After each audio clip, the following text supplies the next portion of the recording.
The one thing that people of all political persuasions agree on about Jeremy Corbyn is that he is an anti-establishment radical. Tories mock him as a professional protester who wants to take Britain back to the era of three-day weeks and wildcat strikes. Corbynites praise him for sticking to his pure Labour principles, whatever the personal cost. Since becoming leader of the opposition, and a member of the Privy Council, Mr. Corbyn has gone out of his way to demonstrate that he hasn't sold out. He refuses to bow to the Queen, though he did present her with a pot of homemade jam, and sings the national anthem in a way that makes it clear that he knows it's a farrago of imperialist nonsense. The problem with this argument is that it ignores a more interesting reality. As well as being an inveterate protester, Mr. Corbyn is a pillar of an emerging establishment. As well as being a throwback, he is a harbinger of a new world of high-minded millennials and woke corporations. Get our daily newsletter, upgrade your inbox, and get our daily dispatch and editor's picks. When Henry Fairley coined the term, the establishment, in 1955, he was referring to a tightly knit group of politicians, civil servants and society ladies who held the fate of the nation in their hands. Since then, Britain has added two new establishments to the old one. The most conspicuous is the neoliberal establishment that celebrates itself every year in Davos. But even as this oligarchy was being forged by Margaret Thatcher and given a facelift by Tony Blair and David Cameron, a parallel left-wing establishment was in the making. This establishment dominates the public sector, the trade unions, bits of the media and, above all, the universities. Fairly defined an establishment as an oligarchy of opinion. Parallel establishment is defined by its commitment to three non-negotiable opinions. The first is that the people and the powerful are locked in a perpetual conflict. The people in question used to be defined by class. Mr. Corbyn delighted the Labour Party conference in Liverpool this week by noting that next year is the 200th anniversary of the Peterloo massacre, perpetrated by troops sent in by the Tories, but is increasingly defined by gender, race and sexual orientation as well. The second opinion is that Western imperialism is the primary cause of most of the emerging world's problems, from poverty to dictatorship. The new establishment regards an overmighty America as the chief source of the world's ills and treats its opponents, such as Hugo Chavez, as Latter-day Saints.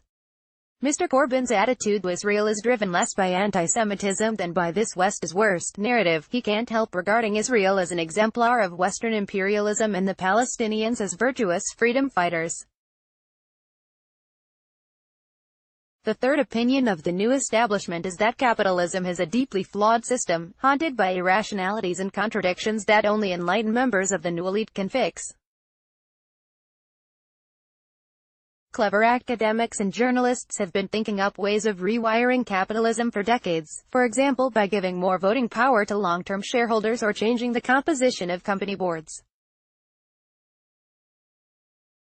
The parallel establishment had to content itself with sniping from the sidelines during neoliberalism's glory days, consolidating its control of the universities and the public sector as it was locked out of Westminster and Whitehall. But then several things happened that profoundly changed what Marxists call the balance of forces. The Iraq War turned into a debacle. The financial crisis of 2008 shook capitalism to its core, ushering in a prolonged period of stagnation. And the Labour Party changed its system of electing leaders to give more power to party members. This week's Labour conference was a reminder of the power of the parallel establishment. The old private sector trade union barons who dominated the party in the 1970s have disappeared. The most powerful groups in the party are now middle-class millennials and public sector workers. It was also a reminder of how obscure academic ideas can become public policy. John McDonnell, Labour's shadow chancellor, unveiled a plan to force big public companies to give 10% of their shares to a fund managed by employees. Mr. Corbyn was trained for his current role in the parallel establishment's equivalent of Eton and Oxford, his Islington North constituency and the Tribune group of Labour MPs. In the late 1970s and early 1980s he immersed himself in the new politics of race, gender and anti-colonialism, relaxing, after a long day of protests and meetings, by singing Irish protest songs. He forged close ties with the likes of Mr. MacDonald and Diane Abbott, which were to prove enormously useful in his chosen career. He even got the equivalent of special tuition, attending a study group, the Corresponding Society, that met every week in Tony Benn's house and included such luminaries as Perry Anderson and Ralph Miliband. Mr. Corbyn invariably arrived late from a demonstration and ended up taking a chair that had belonged to Keir Hardie, Labour's founding father, but was so uncomfortable that nobody wanted to sit on it. The king is dead. Long live the king. The Labour conference made clear that the parallel establishment is learning some tricks from the old one. There is the division between the dignified and efficient branches of government, as originally defined by Walter Bagehot. Mr. Corbyn increasingly plays the role of the monarch, smiling benignly from the party platform, while Mr. MacDonald does the real work of creating policies. Labour apparatchiks draw up composite motions in late-night conclaves, far from the prying eyes of ordinary mortals. This is Fairlie's government over the club table in modern guise. Both Mr. Corbyn and Mr. MacDonald even claimed the blessing of the Archbishop of Canterbury, Justin Welby, for their policies. The British establishment is forever changing, and yet somehow forever remains the same.